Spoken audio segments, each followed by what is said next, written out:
Bueno, Leticia estudió acá la licenciatura en física, de hecho había empezado en ingeniería, se pasó para la física acá cuando estudió la carrera, y en ese momento coincidimos y cursamos 2 o 3 materias. Me acuerdo que cursamos ecuaciones diferenciales juntas con Harold Hack, y era una materia muy difícil. Y bueno, ahí Leticia destacó de manera impresionante y bueno, mostrando un poco el camino que iba a hacer después. Bueno, después terminó la licenciatura en La Plata, el título de La Plata, porque hay un acuerdo entre ambas universidades. Hizo el doctorado en La Plata y después hizo el postdoc en Roma con Giorgio Parisi, que fue quien ganó el premio Nobel en el 2021. Y actualmente está en la Universidad de la Sorbona, en París. Y bueno, ya ha ganado varios premios, entre ellos el María de Excelencia Académica, que es líder en su área. Así que bueno, es todo un orgullo para nosotros tenerte acá. Bueno, yo voy a proceder a los presentes. Bueno, estos presentes, que son los slides de la universidad, de algunos libros, son de parte del profesor. Muchas gracias, Alfredo Loperetti, y el secretario de investigación de la universidad, Diego Rodríguez. Muchísimas gracias. Bueno, y de parte de la facultad, tenemos un pequeño presentito. Después que lo compramos, vimos que no sacó grandes. Pero bueno, esperamos que sea lo suficientemente discreto para que lo puedas usar. Muchísimas gracias. En el corazón. Muchísimas gracias. Bueno, muchas gracias. Ah, mira qué lindo. No, si son así delicados, sí. Sí. Eso es lo que pensamos. Si le pones delicado, como menos no le va. No, tal cual. Bueno, muchísimas gracias. Muchas gracias por. Bueno, y ahora haber mostrado Universidad Nacional de Mar del Plata, antecedentes, proyectos y trayectorias. Mónica Bartolucci.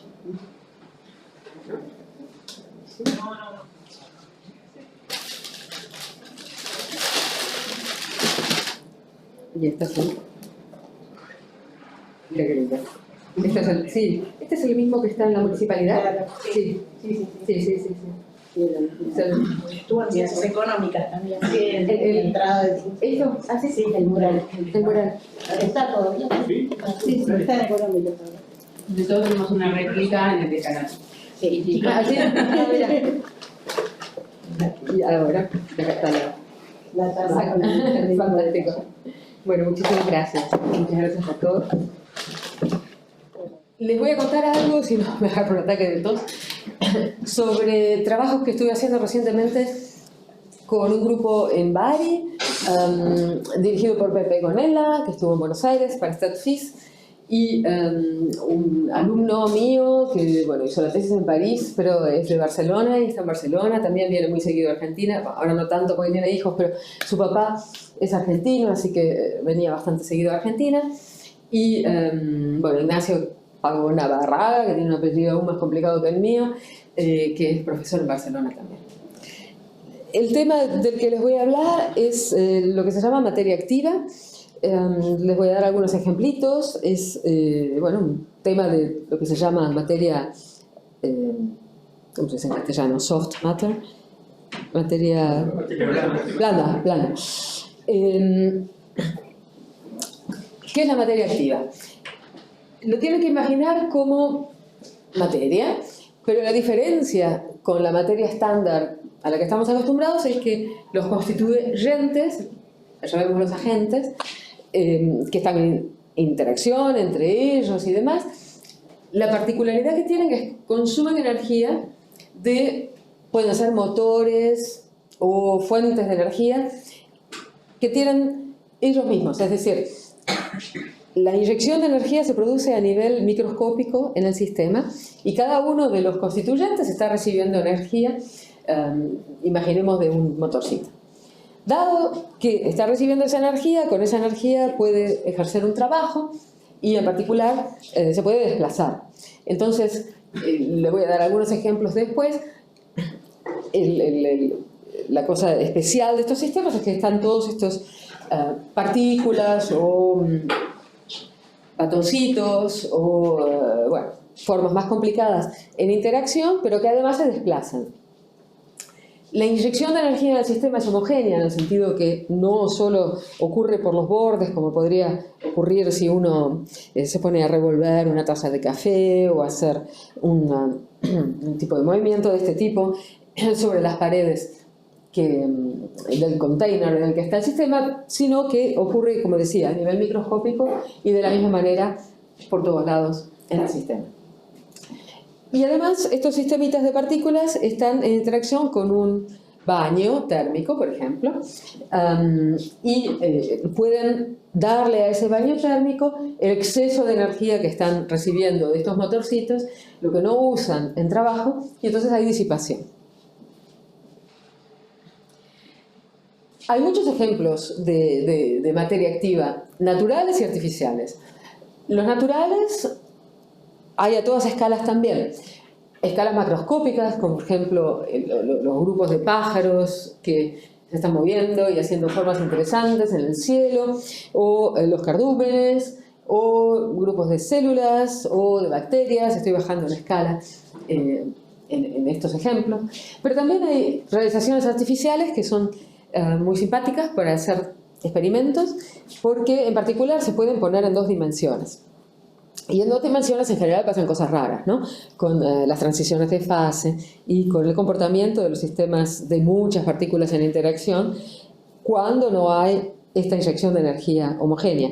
Así que se puede esperar que cuando la hay, también puede ocurrir cosas que no son completamente triviales en 2 dimensiones. Y 2 dimensiones es más fácil de controlar, ¿no? Experimentalmente, que 3 dimensiones. Es más fácil de visualizar, es más fácil de hacer muchas cosas también numéricamente, ¿no? Así que déjenme mostrarles algunos ejemplos. Dije que el caso de los pájaros era uno en la escala macroscópica. En Roma en particular se ven estas imágenes tan bonitas. Esta foto no sé dónde la tomaron, pero en general en Roma, cerca de la estación Termini, la de trenes, en 2 periodos del año están estos animalitos que ahora también está acá en Argentina. Acá son invasivos, y son muy invasivos, pero bueno, hacen figuras muy bonitas en el cielo, así que por ahí en algún momento las empezarán a hacer acá también. Y este es uno de los casos que se estudió mucho en el grupo de Roma, Parisi en particular y otros.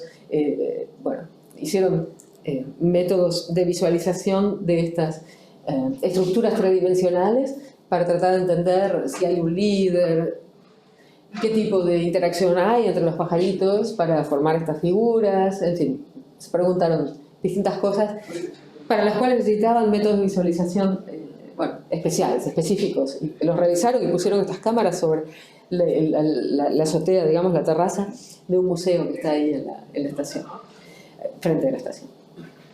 Este es otro ejemplo, que es un ejemplo de Olivier Dochot, que también viene bastante seguido a Sudamérica, estaba por acá la semana pasada. Estos son caminantes, son como si fueran disquitos, y los disquitos, si fueran, digamos, simétricos, no habría nada particular. Pero el tema es que son un poquitín asimétricos. Este puntito que tiene acá señala dónde hay una asimetría, hay como un pie, ¿no? Hay la parte que no se ve de abajo del disquito, tiene como un pie.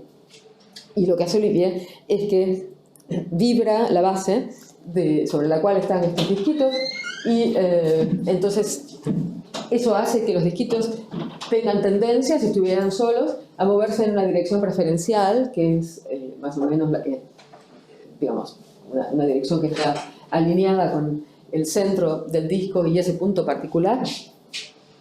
Y bueno, cuando tiene muchos de estos discos hay propiedades macroscópicas que se desarrollan que son interesantes para estudiar también. Y esto está en 2 dimensiones.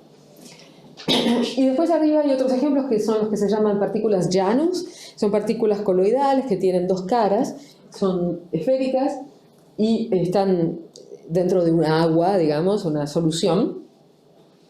Y la solución lo que hace es que tiene una reacción química entre, por ejemplo, la parte gorda, digamos acá, y la solución. Esa reacción química hace que sea empujada cada una de estas partículas en la dirección, de nuevo, perpendicular, digamos, radial, pero a lo largo del eje que es perpendicular a la interfase, ¿no?, entre las 2 partes. Y estas partículas ya no se pueden hacer y poner en 3 dimensiones o en 2 dimensiones, creo que este ejemplo acá arriba debía ser en 2, y se pueden controlar bien experimentalmente, se pueden visualizar y se puede hacer un montón de cosas divertidas con ellas. ¿Cómo se modelizan estas cosas? Uno puede hacer una modelización muy detallada en la cual quiere poner todos los detalles justamente de la interacción, por ejemplo en el caso de las partículas Janus, la interacción química entre una cara y el baño, o puede ser una cosa un poco más grosera, ¿no? El tipo de modelización que hacemos en física estadística no es microscópica, no es lo que se llama ab initio, no tiene cuenta de todos los detalles, pero es una cosa mesoscópica, llamémosla, donde uno escribe el modelo más sencillo que captura, que tiene los elementos necesarios para describir el comportamiento al menos macroscópico de estos sistemas, ¿no? El comportamiento de muchas de estas partículas en interacción. Bueno, yo cuando decía los agentes, en este caso los agentes son los pájaros, en este caso son las partículas Janus, en este caso son los disquitos.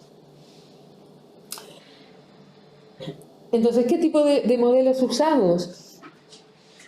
Usamos modelos que son ecuaciones de Langevin modificadas, básicamente. Las ecuaciones de Langevin tienen, bueno, parte de masa con aceleración, tienen una parte de fuerza que corresponde a las interacciones entre las distintas partículas.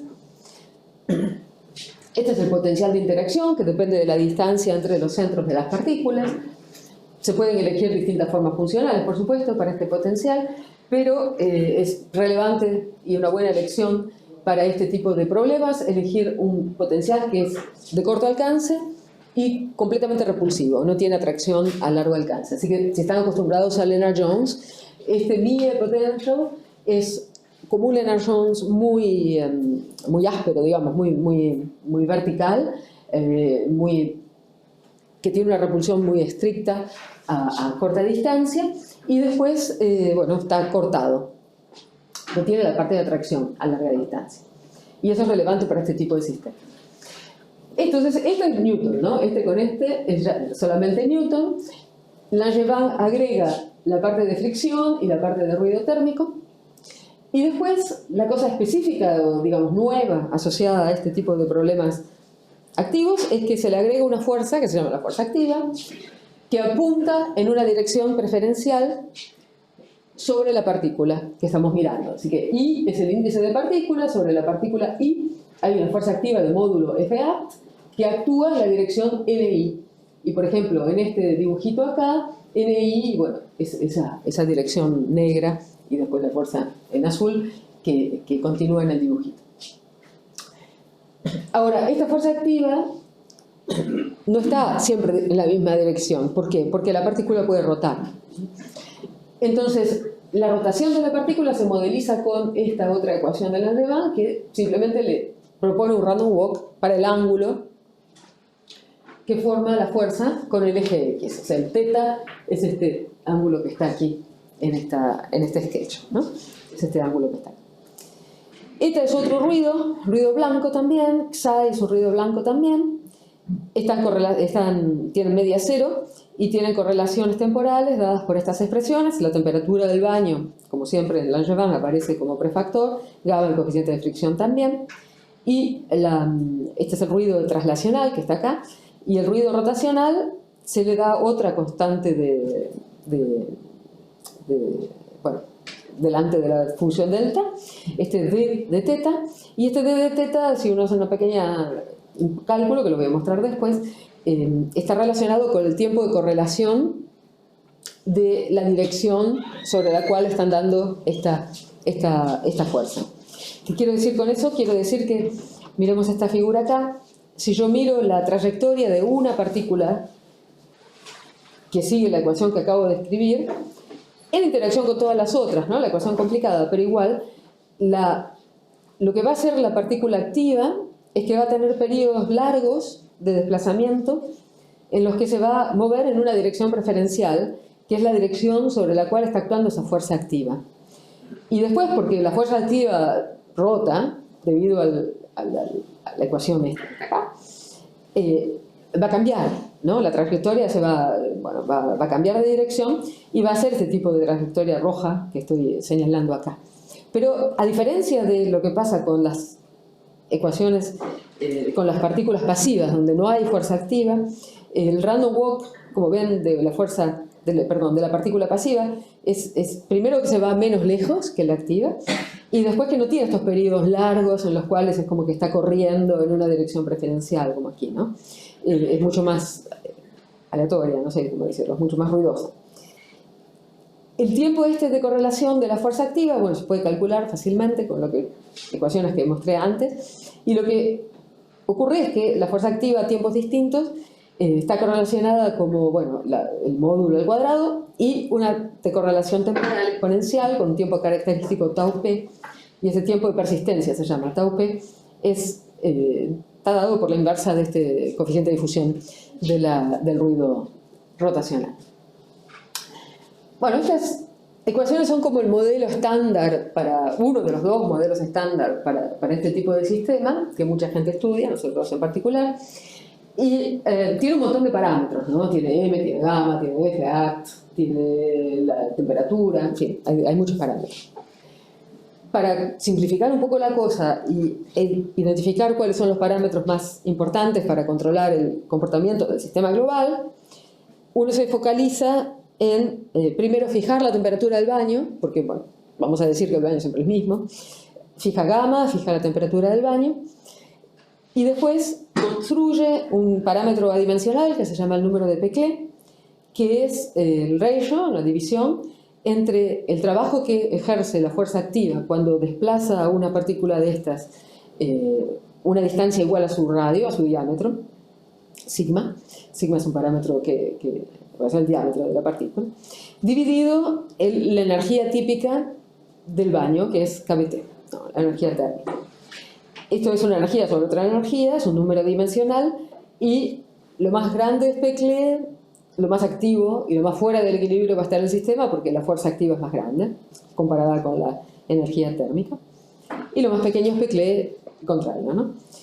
Y el límite pasivo se consigue fácilmente tomando Peclet igual a 0, tomando fuerza activa igual a 0, y ahí se vuelve al caso de la materia normal, ¿no? Hay otro parámetro de control que es importante, que es la densidad global, o packing fraction se llama, que es básicamente cuánto espacio ocupa las partículas respecto del espacio disponible. Como las partículas son discos, en este caso, sigma es el diámetro, sigma cuadrado, n es el número de partículas, ese es el área de la caja en la cual estamos poniendo las partículas. Bueno, este phi es la densidad global del sistema. Entonces vamos a mirar qué sucede con este sistema variando Peclet y variando phi, y el resto lo mantenemos fijo. Gamma y m, como es bastante usual también en el estudio de este tipo de sistemas, se eligen de manera tal que el sistema tiene una dinámica que se llama overdamped, es decir, una ecuación de Langevin en la cual la parte inercial no juega un rol muy importante y no hay oscilaciones, las cosas decaen de manera monótona.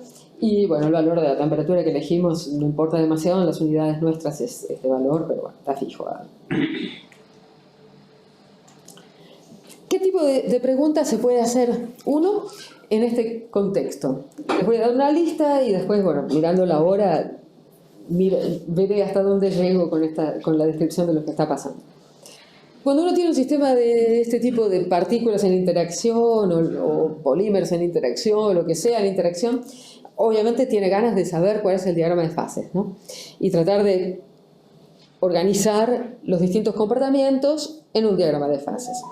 Como dije que fijaba todos los otros parámetros, los únicos que me quedan libres son Peclet y el packing fraction, así que el diagrama de fases será el diagrama de Peclet packing fraction. Va a haber transiciones de fase, ¿no? Porque sabemos que si tenemos partículas en interacción pasivas, si la densidad es muy alta, el sistema va a querer ser un sólido, si la densidad empieza a bajar va a querer liqueficarse y pasar del sólido a un líquido de alguna manera, y sabemos que en 2 dimensiones la transición de melting es complicada, así que es posible que, bueno, ya en el límite Peclet igual a 0 va a haber toda esta complejitud de la transición de fase del sólido al líquido que va a estar presente, pero además queremos saber qué pasa cuando aumentamos Peclet. Con eso se simplifica, se vuelve más complejo aún, etcétera, etcétera. Esas transiciones de fase vamos a querer tratar de entender cuál es el mecanismo que las lleva a cabo, ¿no? Y en 2 dimensiones se sabe que hay defectos topológicos que son los que en el límite pasivo llevan adelante las transiciones de fase. Entonces uno se puede preguntar si bajo la actividad también. Y otras preguntas que se puede hacer es, si yo preparo mi sistema en el sólido y de repente lo abro, ¿no? Agrando la caja en la cual estoy poniendo mis partículas y va a querer volverse un líquido, por ejemplo, ¿cuál es la dinámica de la transición de fase, ¿no? ¿Cómo va a pasar de la configuración sólida a la configuración líquida después de este quench, se llama, en el que cambié mis parámetros de manera brutal y el sistema se tiene que acomodar al cambio de parámetros? Después hay una particularidad de los sistemas activos que les voy a mostrar, que es una nueva fase, una fase diferente, que se llama separación de fases inducida por la motilidad, que va a aparecer para grandes valores de la actividad y que tiene todo su interés también. Y otra cosa que uno se puede preguntar, pero bueno, no voy a decir nada sobre eso, pero que tiene una importancia y que trae fenómenos nuevos, es que el modelo que les mostré era para discos. Pero bueno, si uno piensa en bacterias, las bacterias no son discos, están más alargadas, ¿no? Son más como tubitos. O uno puede tener moléculas en las cuales, por ejemplo, tiene lo que se llaman dumbbells, que son como 2 discos pegados con un resorte. El resorte puede ser muy rígido, entonces puede ser como un dumbbell de los que se usan para hacer pesas. En fin, ¿cuál es el efecto de la forma de las partículas en todo lo que les voy a decir? Y de hecho tiene efectos muy no triviales y complicados y toda una apertura de la literatura muy grande sobre cómo afecta los diagramas de fases la forma de las partículas constituyentes en el límite pasivo y después en el caso activo. Ahora, déjame empezar por el caso de las transiciones de fase y recordarlos un poquito cosas básicas sobre cómo ocurre el melting en 2 dimensiones. Esto es específico, lo que voy a decir ahora, de 2 dimensiones. En 3 dimensiones, la transición entre el cristal, digamos, a temperatura 0 y alta densidad, y el líquido, es una transición de fase de primer orden. Eso se sabe, está bien establecido. Pero en 2 dimensiones es distinto. En 2 dimensiones hay una fase intermedia entre el sólido de baja temperatura o de alta densidad y el líquido de alta temperatura o de baja densidad, que es una fase que se llama exática. De hecho, en 2 dimensiones, a temperatura 0, la configuración cristalina perfecta es esta que está dibujada acá, en la que cada disco tiene 6 vecinos. Si se fijan, bueno, hay 6 vecinos alrededor de cada uno de los discos. Y el orden a temperatura 0 es perfecto, tanto translacional como orientacional. ¿Qué quiere decir orientacional? Quiere decir que el ángulo, por ejemplo, que está dibujado acá en amarillo, que forma los vectores que unen los centros de la partícula central con las 2 vecinas que están al lado, y el que está acá son exactamente iguales. Y si yo sigo cubriendo mi slide con una configuración perfecta como esta, los ángulos van a seguir manteniéndose de manera perfecta hasta el infinito. Y el orden translacional también. Pero eso es solo de temperatura 0 en 2 dimensiones. Apenas uno prende un poquito la temperatura, este orden perfecto se pierde y pasan cosas específicas, particulares, que les voy a decir después, un poquito raras, que son específicas de 2 dimensiones. Y que ya las descubrieron Landau y... ¿quién era otro? Me olvidé. No fue. Bueno, gente muy famosa hace los años 30, por ahí. Pero además de eso, de que no se mantiene este orden translacional perfecto cuando uno prende un poquito la temperatura, lo que pasa es que si uno sigue aumentando la temperatura o bajando la densidad, el orden translacional se pierde Y el orden orientacional, estos vectorcitos, estos angulitos que están acá, se mantiene. Ahora le puede decir un poco mejor cómo es que se mantiene, hasta qué punto se mantiene. Pero bueno, en este sketch les está mostrando que translacionalmente estas se corrieron, ya no están tan ordenadas como allá, se perdió ese orden translacional, pero los ángulos se mantienen. Y después, si sigo aumentando la temperatura o bajando la densidad, bueno, se pierde todo, el orden translacional y el orden orientacional. Este es el líquido, esta es la fase intermedia que se llama exática, y este es el cristal o el sólido. De hecho, el cristal existe solo a temperatura cero, como decía, el sólido existe a temperatura química. ¿Cómo se caracteriza un poco mejor lo que estoy diciendo en palabras? Bueno, si ahora fijo la temperatura, muevo el packing fraction global, cuando empiezo a bajarlo, paso del sólido al exático al líquido. Y estos sketches que están acá están representando varias cosas. La primera cosa que están representando es lo que se llama una teselación de Voronoi, es decir, bueno, no voy a explicar bien cómo se hace, pero se asocia una célula, un espacio, se divide el espacio global en espacios alrededor de cada partícula, y una vez que esa teselación de Voronoi se efectuó, cada partícula tiene a sus vecinos alrededor, entonces las grises acá tienen 6, como dije antes, cualquiera de las grises que van a mirar tienen 6, las rojas y las azules tienen 5 o 7, son defectos, voy a hablar de los defectos después, pero lo que quiero decir acá es que se puede definir un parámetro de orden a través de estas flechas. ¿Qué son estas flechas? Son simplemente el número complejo que está definido ahí arriba, es decir, es una media sobre los primeros vecinos de cada partícula, de la cantidad E a la I6, 6 porque está este orden de 6 vecinos, y este es un ángulo que se puede definir, que bueno, no voy a entrar en los detalles de cómo lo defino porque me va a llevar tiempo, pero bueno, es una media que nos va a permitir asociar una flecha a cada una de las partículas. Esas flechas van a ser ese parámetro de orden. Esas flechas, si las miran acá, están bastante ordenadas, solo están un poquito desordenadas alrededor de los defectos, pero lejos están bien ordenadas, están todas apuntando horizontalmente para la derecha. Mientras que en el hexático están un poco menos ordenadas, todavía bastante, pero un poco menos. En el líquido ya no están ordenadas para nada, es decir, están girando alrededor del defecto. Y la diferencia en términos de estos defectos entre el sólido, el hexático y el líquido es que acá, en el sólido, los defectos están juntos, y están juntos de manera que hay un par de rojo y azul, otro par de rojo y azul. En el hexático, esos dos pares se separaron y apareció un par solo. En algún otro lado de mi sistema estará el otro par, pero están separados.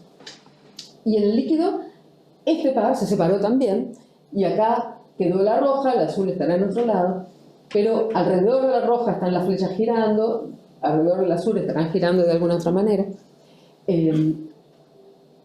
Entonces veo en este sketch la diferencia entre el sólido, el hexático y el líquido a través de qué le pasa a las flechas y a través de qué le pasa a los defectos.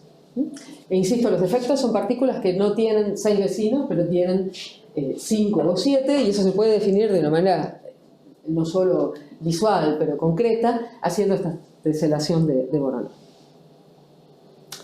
Ahora después hay otras palabras acá: long range, quasi long range, LR, quasi long range, ULR.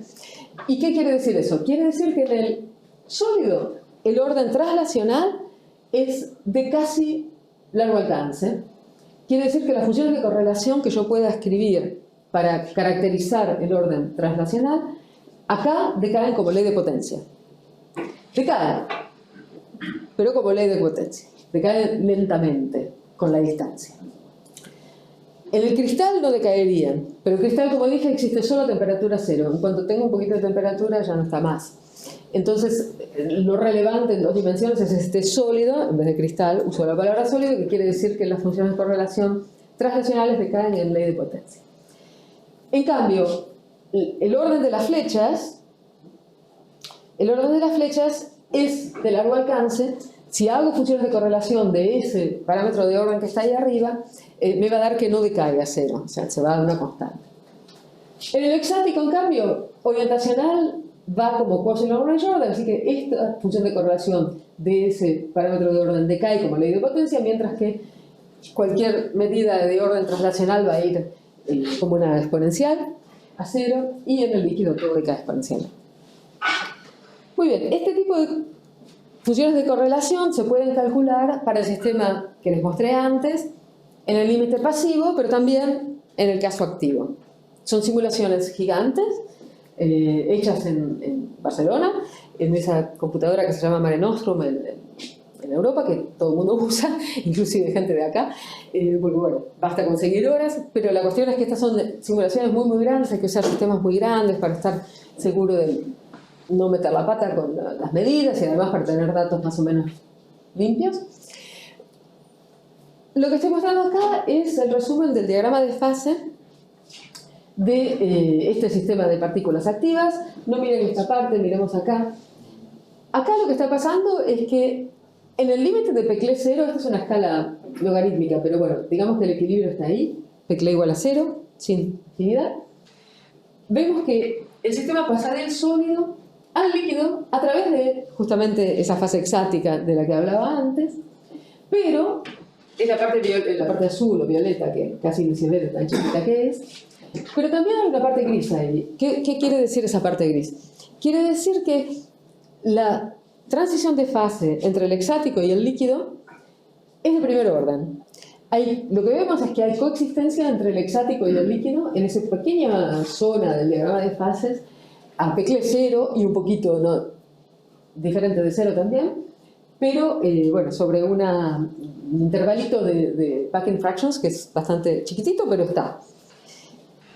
¿Por qué es importante esto? Porque en la teoría estándar de la transición de fase de melting, en Peclet igual a 0, la idea que estaba en la literatura es que tanto esta transición de fases entre el sólido y el hexático como la transición de fase entre el hexático y el líquido son de orden infinito. ¿Qué quiere decir de orden infinito? Quiere decir que son tipo costales, donde las cosas divergen exponencialmente, con una exponencial un poco complicada. Lo que estamos viendo numéricamente nosotros y mucha otra gente es que la transición entre el hexático y el líquido no es tipo costales, es tipo primer orden. El intervalo de coexistencia entre hexático y líquido es muy angosto, pero bueno, está y se puede verificar de distintas maneras. Por ejemplo, ¿cómo se puede verificar lo que estoy diciendo sin entrar en los detalles? Por ejemplo, mirando distribuciones de densidad local. ¿Qué hago? Agarro mi sistema, lo parto en pedazos, por ejemplo así, no sé, así, en cuadritos, a un coarse graining, y miro la densidad local. La densidad local no es necesariamente igual a la densidad global, porque hay fluctuaciones, claramente. La densidad del hexático y la densidad del líquido son diferentes. Pero en esa zona gris que está acá, veo que hay coexistencia entre las dos, que hay coexistencia entre densidad que corresponde al hexático y densidad que corresponde al líquido. Otra cosa que puedo hacer es mirar el parámetro de orden hexático, este psi6, esas flechas, el módulo para sacar la orientación, y fijarme cómo se comporta la densidad de este objeto localmente. Y lo que ocurre también es que hay una situación de dos picos, ¿no? Con coexistencia entre el valor de este parámetro de orden del hexático y del líquido, en esa pequeña zona chiquitita que está. Y bueno, hay otras medidas que se pueden hacer. Esto que estoy mostrando acá, no voy a entrar en todos los detalles, pero bueno, es justamente lo que les decía sobre el comportamiento de las funciones de correlación, esta long range order, quasi long range order y demás, en las distintas fases, sólido, hexático y líquido, para orden translacional y para orden orientacional. Así que lo que está ocurriendo es que tenemos a Peclet igual a 0, una transición de fase tipo costales entre el sólido y el hexático, como dice la literatura, pero una transición de fase diferente entre el hexático y el líquido. Y eso sobrevive un poquito cuando está activada la activación, pero después se apaga, es como que termina ahí, y después estas transiciones que están aquí parecen ser, dentro de lo que la numérica puede asegurar, efectivamente costal-estables. Así que ese es el primer tipo de resultado, digamos, medio sorprendente del estudio de estos sistemas. La cosa interesante también es que no se los voy a mostrar, pero si yo usara, en vez de discos, dumbbells, ahora resulta que este pedacito se une con este otro pedazo de acá y hay coexistencia de dos fases de manera continua, desde Peclet igual a 0 hasta Peclet más grande. Y eso muestra que hay un efecto muy importante de la forma, ¿no?, de los constituyentes. Bien, esto ya lo dije. Resumiendo un poco el asunto de las transiciones de fase y los efectos topológicos. Sobre las transiciones de fase yo le dije que el sólido exático es tipo Costerley-Thouless, lo podemos verificar de distintas maneras mirando detalles que no voy a entrar mucho no tengo tiempo de explicarlos, pero con distintas medidas. Costerley-Thouless, independientemente de Peclet, la universalidad se mantiene, es decir, hay un exponente que uno puede definir y medir y ese exponente no depende de Peclet para la transición sólido-exático. Para el exático líquido, no, hay cosas distintas que aparecen al Peclet bajo, se rompe este picture de Costerley-Thouless y hay algo distinto que está pasando. Ahora, ¿qué es lo que está pasando? ¿Qué sucede? ¿Qué pasa?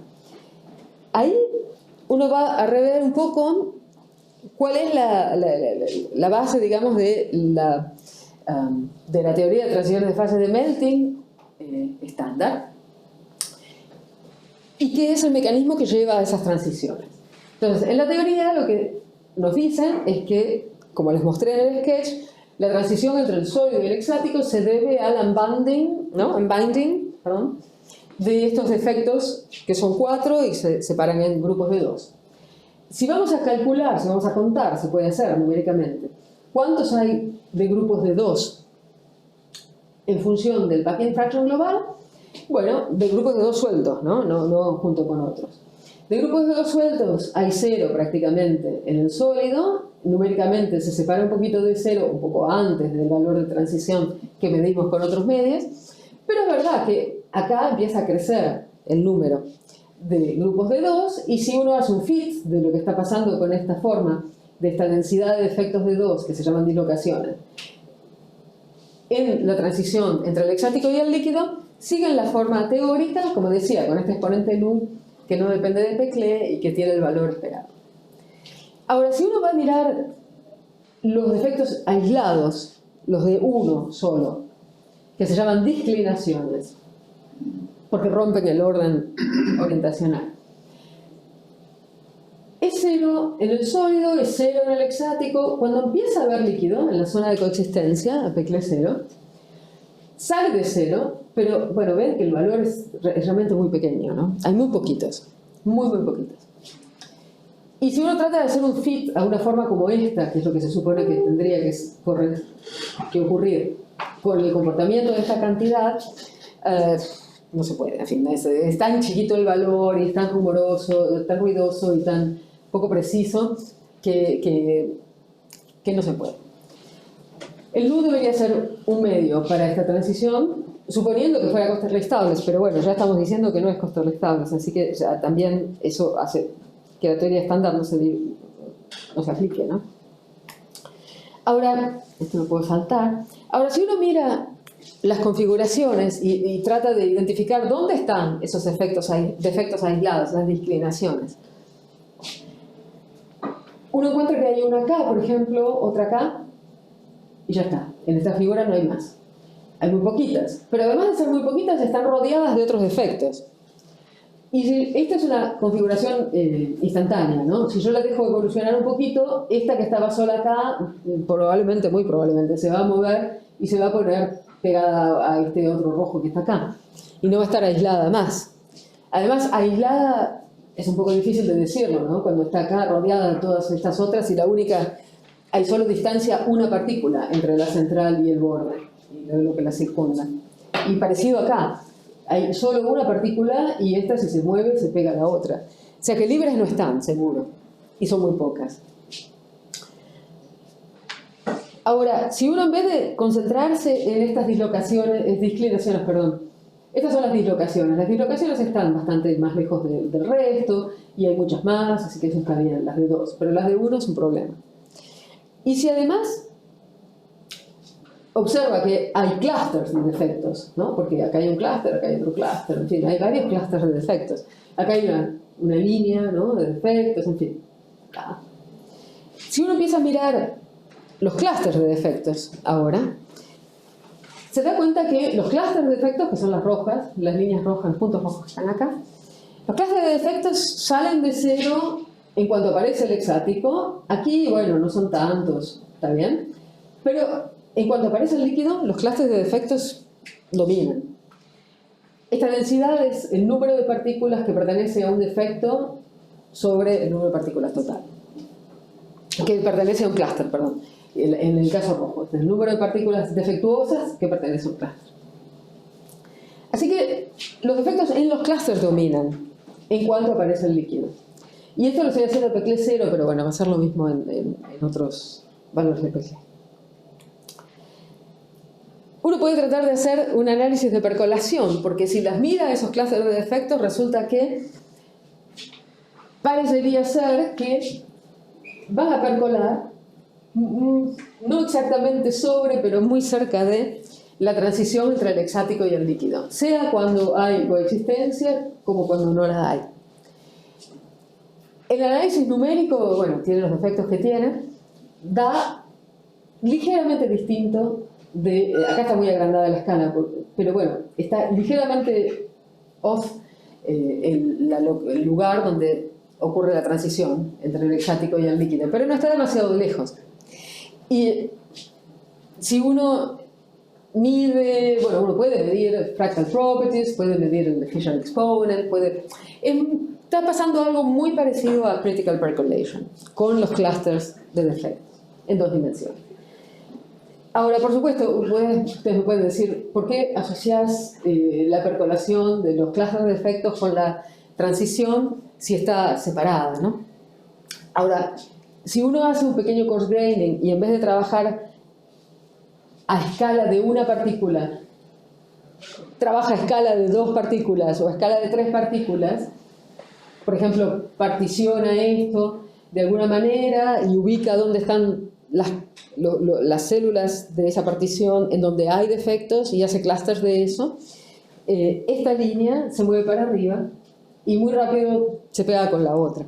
O sea que es posible, por supuesto no es una prueba, pero de alguna manera la percolación de los clústeres de defectos están jugando un rol en la transición de fase entre el hexático y el líquido. No podemos decir mucho más que eso, pero seguramente esa transición no está siendo llevada a cabo por las disclinaciones que se vuelven libres. Eso seguro que no es cierto. Así que esta transición no es como se supone que debe ser en teoría. Queda entenderla mejor. Muy bien, ahora, última cosa que voy a decir muy rapidito, es qué es esta motility-induced phase separation, que se ve en esta zona de gran valor de Peclet en estos sistemas activos. Es una separación de fase entre denso y diluido. ¿Qué quiere decir eso? Que imagínense que tienen 2 de estas partículas activas. En ese momento que las fuerzas activas están apuntando de manera opuesta. Se encuentran y se golpean. Bueno, el tiempo de persistencia de la dirección de la fuerza activa es tau p y es más o menos largo, imaginemos. Entonces van a seguir golpeándose. Se repelen porque está el potencial de repulsión, pero al mismo tiempo se están golpeando por la fuerza activa. Si viene otra, puede ocurrir que, bueno, se junta. Y así se empiezan a agregar. Entonces, se forman droplets, gotas, densas, como esta que está mostrada en este dibujito acá. Y básicamente lo que está ocurriendo es que la fuerza activa sobre el borde derecho, digamos, está apuntando hacia la izquierda. De este lado está apuntando hacia la derecha. ¿Ven el código de color? Acá se ve bastante bien. Azul predomina de este lado, rojo predomina de este lado, rojo quiere decir que apuntan para allá, azul quiere decir que apuntan para allá. Eso es lo que mantiene y hace que no se rompa del todo esta gota. Por supuesto va a haber pedazos que se pueden romper, pasan cosas muy divertidas, pero el mecanismo de base para formar esta gota es eso, es que las partículas en el borde están tratando de entrar adentro de la parte densa y bueno, no pueden entrar porque las otras son duras, pero al menos lo mantiene formada a esta zona densa.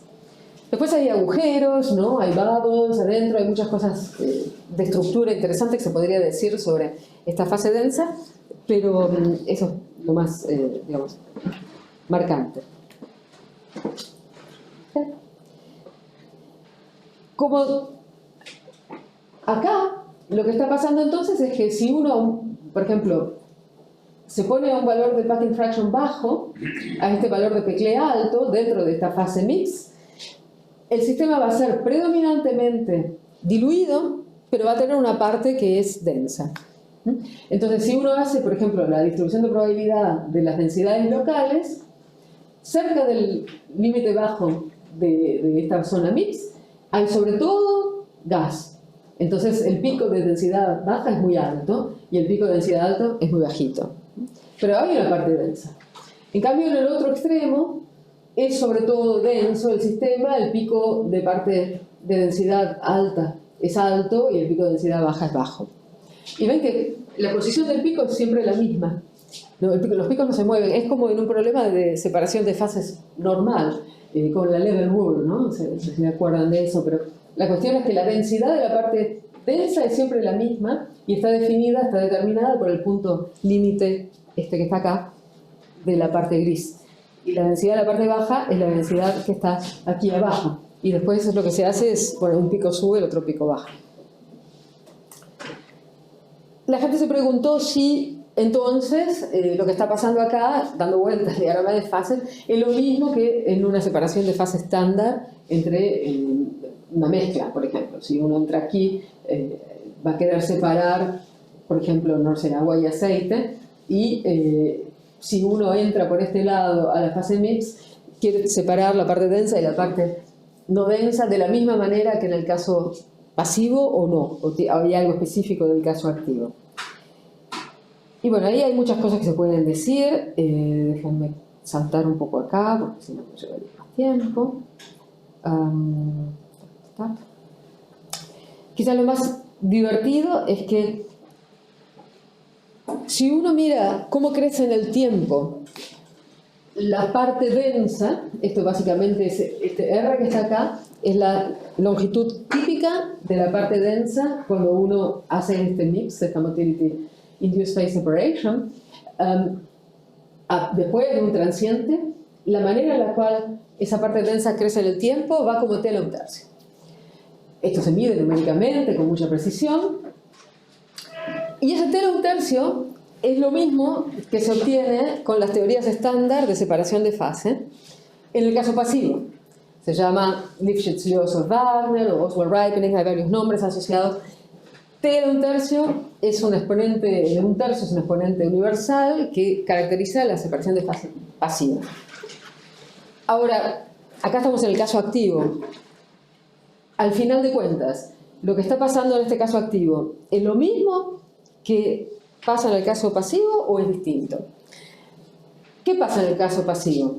En el caso pasivo, este Oswald-Ripening es un mecanismo que es bastante sencillo. Es decir, imagínense que tienen dos partes densas y las partículas que están ahí pintadas individualmente están en el gas. Esta parte densa es más chica que la otra y lo que va a pasar es que esta va a evaporar, se va a contraer, va a lanzar sus partículas al gas, las partículas se van a ir pegando a la parte grande y la parte grande va a crecer, se va a comer a la parte chica de esa manera. Ese es el mecanismo de Oswald-Ripening que rige la separación de fases pasivas normalmente. Pero si uno se pone a mirar videos de qué está pasando con la separación de fase activa, uno observa que este mecanismo está, se ve. Pero hay otras cosas que pasan también. ¿Qué otras cosas pasan? Los clústeres que se forman son muchos. Son muchos, déjenme mostrar acá por ejemplo. Hay un montón de clústeres de partes densas. Esos clústeres son móviles porque está la fuerza activa. Son mucho más móviles que en el caso pasivo. En el caso pasivo están quietos. En el caso activo se mueven bastante. Digamos, están quietos es una aproximación, se mueven también, pero se mueven poco. Estos se mueven mucho más. Y al moverse mucho más, se encuentran. Y al encontrarse, se pegan. Entonces, en el caso activo, hay cluster-cluster aggregation. Por ejemplo, acá, esta es una imagen tomada en un momento en donde este y este clúster están separados, pero un poquito después se juntaron. Y les puse el mismo color para que... El color tiene una razón de ser, pero dejémoslo de lado por ahora. Entonces, en el caso activo lo que está pasando es que hay una combinación de este fenómeno y este otro fenómeno. Y los dos están actuando. Hay muchas otras cosas que se pueden decir sobre la forma de los clústeres activos, que son distintas de la forma de los clústeres pasivos, código de color interno que tiene una significación también, en fin, un montón de cosas interesantes, pero no hay tiempo para decirlas. Ahora, si uno se pone a mirar, por ejemplo, la dinámica de los clústeres activos comparada con los clústeres pasivos tienen una forma bastante regular. Como dije, no se mueven mucho. El punto rojo es el centro de masa y cómo se movió en el tiempo. Prácticamente no se movió nada en todo este tiempo. Mientras que el activo se rompe, se junta, se rompe de nuevo, se junta, se mueve mucho más. En los mismas, si uno compara escalas de tiempo, cuando este no se movió nada, este no se movió bastante. En fin, hay un montón de diferencias entre activo y pasivo. Y sin embargo, los dos dan tienen un tercio, ¿no? Es curioso. Ahora, sin entrar en los detalles, a ver, ¿cómo lo puedo decir? Sin entrar en los detalles. Sin entrar en los detalles, uno puede usar una teoría de Smoluchowski del siglo pasado para estudiar cluster-cluster aggregation en este tipo de sistemas.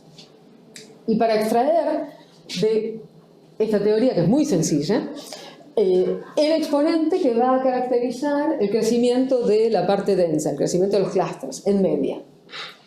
Ahora, como yo dije, bueno, antes de eso, déjenme decir que Smoluchowski derivó, con su teoría muy sencilla, que este que sería el 1/3, ¿no? El z que está ahí, que sería el 3, el z va a estar relacionado con la dimensión fractal de los clústeres, con el exponente que caracteriza la difusión de los clústeres. Los clústeres van a difundir de manera distinta según su masa. Eso se puede medir. Y la constante de difusión depende de la masa, como la masa, 1 sobre la masa a una potencia. Esa potencia, en el caso pasivo es 1, pero en el caso activo es 1 medio. Entonces, 1 medio es más chico que 1, como es 1 sobre, los activos difunden más que los pasivos. La relación de Smoluchowski relaciona entonces df, la dimensión fractal, con alfa, y estos dos términos no cuentan porque esta es la dimensión del espacio, esta es la dimensión del movimiento del clúster, y los dos son iguales a 2, así que este se cancela. Esta relación permite calcular z para un problema de cluster-cluster aggregation. Bueno, sin entrar demasiado en los detalles de la cuentita, miremos este lado, esto lo podría discutir si quieren después. Si uno reemplaza df igual a d igual a d, bueno, todo es igual a 2 en el caso de los clústeres que son regulares. Alfa es igual a 1 medio, reemplazo y me da 3, me da 1/3 también. O sea que los clústeres regulares, los que no son fractales, están siguiendo una ley de Smoluchowski que me da el mismo 1/3 que Oswald-Ripening. Hay clústeres fractales también, y para ellos el z es un poquito distinto, de 3, pero son menos. Entonces, cuando uno hace la media, que va a dar el comportamiento global, dominan los regulares y me da 1/3. Entonces, esto es para decir que en este sistema los dos mecanismos están en juego. Para poder ver que el segundo también está en juego, hay que hacer un análisis un poquito más microscópico, digamos, o un poquito más detallado. No solo mirar structure factors. Yo no le dije de dónde salía esta ley, esta medida, esta medida sale de mirar el structure factor, pero mirar el structure factor es una medida global. Y esa medida global no me va a decir cuál es el mecanismo que está detrás del 1/3. Lo que hicimos hace poco con los chicos de Bari y los de Barcelona es mirar el movimiento de los clústeres, caracterizarlos y bueno, sacar el 1/3 de una manera distinta y decir que no es incompatible con Oswald Ripening. Si uno mira, se pueden también identificar los eventos de Oswald Ripening y los eventos de Cluster Aggregation y ver quiénes son más numerosos, y en el caso pasivo Oswald Ripening es más numeroso, en el caso activo Cluster Aggregation es más numeroso, pero los dos dan 1/3. Esa es la cosa curiosa, en 2 dimensiones, ¿no? Así que bueno, con esto voy a terminar porque si no es muy largo. Resumen de lo que dije, tenemos este diagrama de fases muy detallado con órdenes de transiciones de fase y la identificación de todas las fases. Hay mucha gente que está trabajando en Active Solids ahora. Va a haber un Santa Bárbara el año que viene sobre eso, porque tiene que ver con la piel, por ejemplo. Está de moda ver cosas de modelización de pieles artificiales, qué sé yo. Así que bueno, o con materiales artificiales, ¿no? Así que hay un montón de actividad tratando de entender propiedades de esta parte naranja que está acá arriba. Clarificamos un poco el rol jugado por los defectos topológicos y después en MIPS, en esta parte de separación de fases por la motilidad, lo que les comenté es sobre los mecanismos que están detrás del crecimiento de las zonas densas y que hay esta coexistencia entre Oswald Ripening y Cluster Aggregation en el caso activo, que es interesante, ¿no? Muchas gracias.